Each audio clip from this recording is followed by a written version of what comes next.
Les gars, lisons le commentaire de notre frère qu'il a laissé sous ma vidéo d'avant-hier. Le frère me demande de l'aide. Il dit que sa copine l'a trompé 2 fois. Et lui, il n'a pas donné l'infidélité de cette dernière parce qu'ils ont un enfant ensemble. Mais aujourd'hui, cette dernière ne le respecte plus. Et lui, il ne sait pas qu'est-ce qu'il doit faire. Souvent, vous vous mettez dans des schémas tellement toxiques que la raison même vous quitte. C'est-à-dire, vous vous mettez dans des schémas que ton âme même, il est découragé de toi, qui te laisse à ton propre sort. Parce que ton âme t'a tellement prévenu, ton âme t'a tellement parlé. Il y a une petite voix qui vous parle chaque fois. Quand vos copines commencent à vous tromper, ou vos femmes commencent à vous tromper, il y a une petite voix qui vous interpelle. C'est la voix de votre âme. Parce que l'âme, lui, voit dans le spirituel. L'âme, il voit dans l'invisible. L'âme est énergétique. L'âme se connecte énergétiquement. Donc, quand ton âme se connecte énergétiquement à ta copine ou à ta femme, il voit que cette énergie a changé. Ta femme n'a plus la même énergie qu'elle avait auparavant. Elle s'est connectée à un autre homme. Ton âme te parle. Mais vous n'écoutez pas la parole de vos âmes. Vous n'écoutez pas la voix de votre âme. Et finalement, votre âme vous abandonne à votre propre sort. Il te laisse jusqu'à ce que le jour ta tête cogne le mur. Bouh!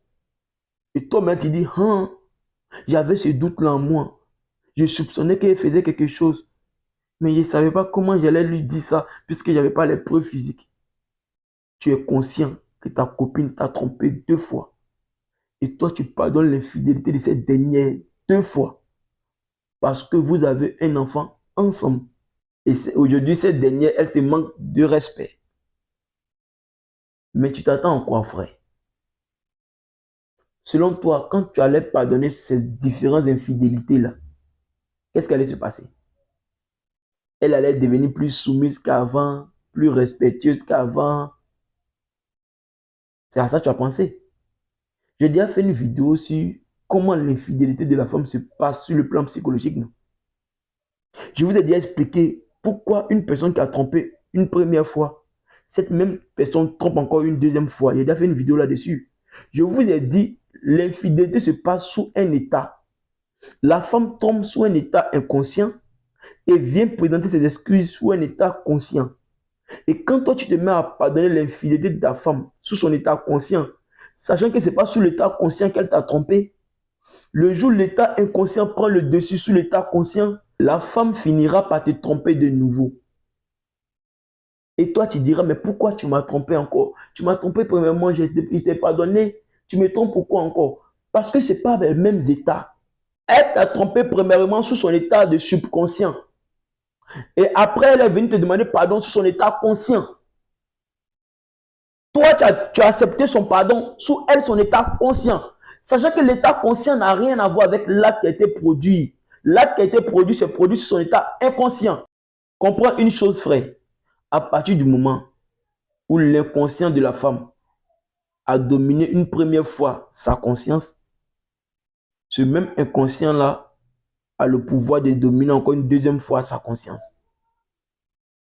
C'est pourquoi elle t'a trompé une première fois. Tu n'as pas pardonné, non? Elle t'a trompé encore une deuxième fois. Parce que c'est ça. La femme même qui a porté la grossesse pendant 9 mois, elle a une facilité à te tromper sans penser à son enfant. Et c'est toi le père qu'ils ont trompé là. À ton tour de prendre des décisions, toi tu penses à l'enfant. Non, parce qu'on a un enfant ensemble, je ne veux pas que mon enfant grandisse sans sa mère. Elle savait qu'elle avait un enfant avec toi. Et puis elle t'a trompé. Elle était consciente que si tu l'attrapais, la relation allait peut-être prendre fin. Donc elle n'a pas pensé à son enfant en disant que non, je ne veux pas que mon enfant grandisse sans son père. Elle n'a pas pensé à ça. Vous ne voulez pas devenir des alphas. C'est-à-dire, le temps veut vous rendre alpha. Le temps veut vous rendre mature, veut vous rendre conscient, veut vous faire rentrer dans l'ultime conscience. Mais vous refusez parce que vous restez toujours bêta. À partir du moment où vous allez prendre des décisions qui font mal au cœur, mais qui tranquillisent votre âme, c'est à partir de là que tu commences par devenir alpha. L'initiation à devenir un homme alpha commence. Mais tant que vous allez être retenu par les émotions de on a un enfant ensemble, je ne vais pas laisser mon enfant, vous n'allez jamais devenir alpha.